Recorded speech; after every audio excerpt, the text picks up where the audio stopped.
Thor was directed by Kenneth Branagh, and it stars Chris Hemsworth, Anthony Hopkins, Natalie Portman, and Tom Hiddleston. So this movie, again, I was psyched for. Coming off of Iron Man 2, I just wanted more Marvel. That, remember the time that there was only one Marvel film per year?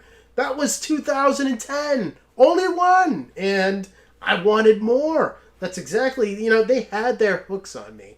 And when I was hearing the buzz that Chris Hemsworth was so great as Thor, I had to see this movie. I had to.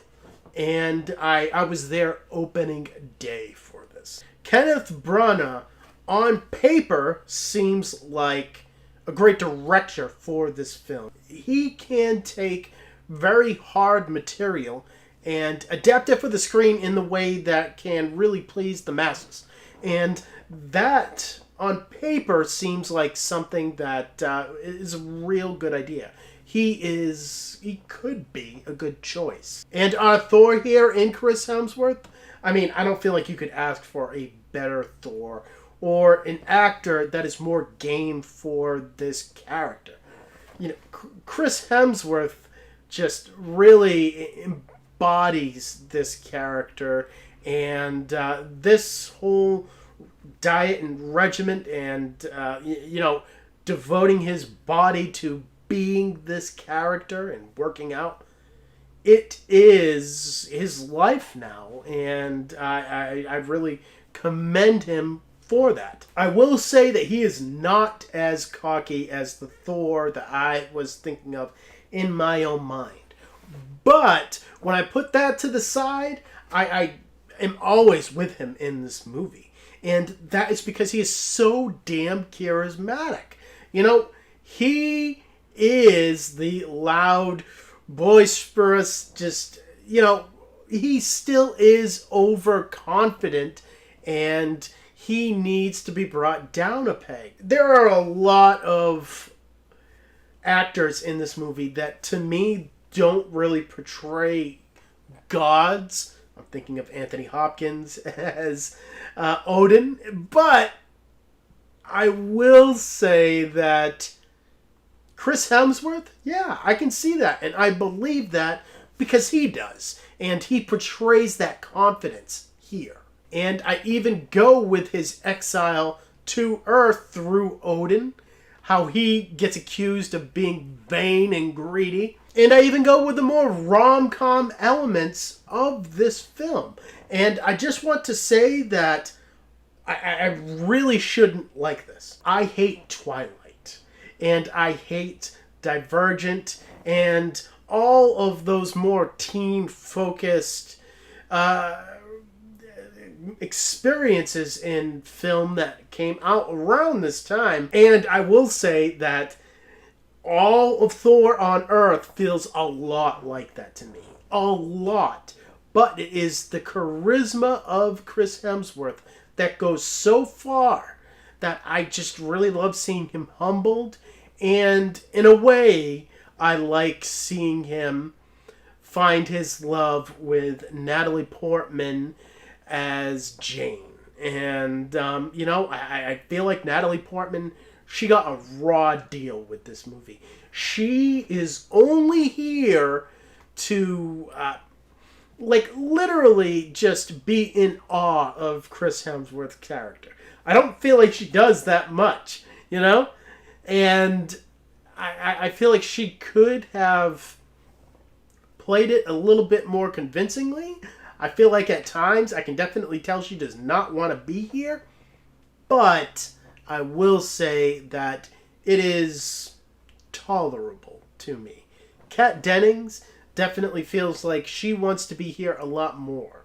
She has a lot of the quips and a lot more of the jokes in this movie that really land. I like Darcy as a character, and I like Kat Dennings in this film. In the whole middle part of this movie, while Thor is on Earth and he is a fish out of water, I like to just call the first Crocodile Dundee. It is a lot of that kind of Crocodile Dundee, fish out of water comedy that might lose me personally if I didn't like the actors here, but I really, really do.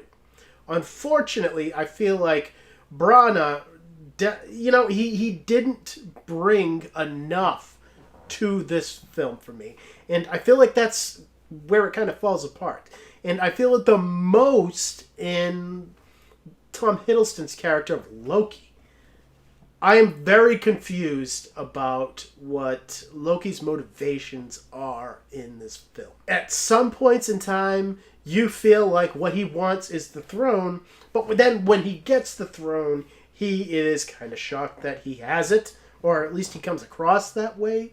At times, he can just, astral project himself at one point in time to Earth, and that really isn't explained, at least in this movie anyway. And, literally, there are just a lot of questions about his character.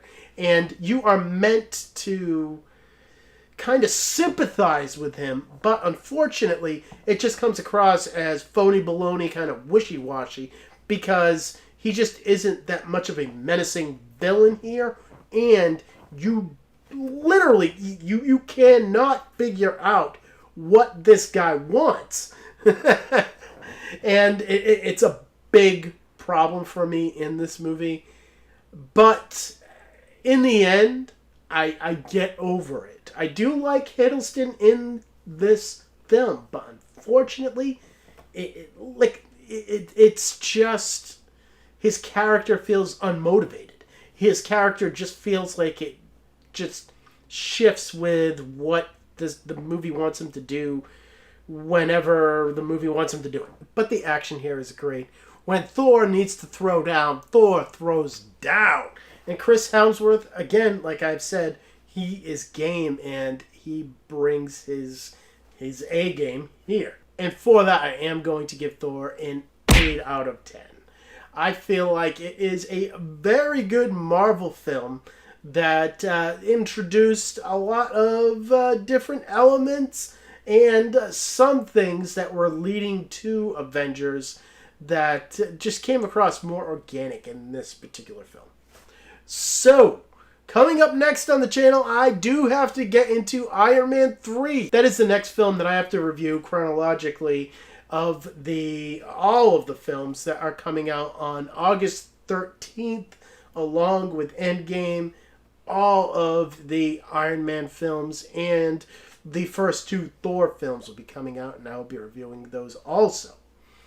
So if you are excited about that, make sure you subscribe and comment down below. Let me know what you thought about Thor, the film itself. And as always, thank you for watching my videos. You guys are awesome. I don't even say it because you know it. And I will see all of you next time.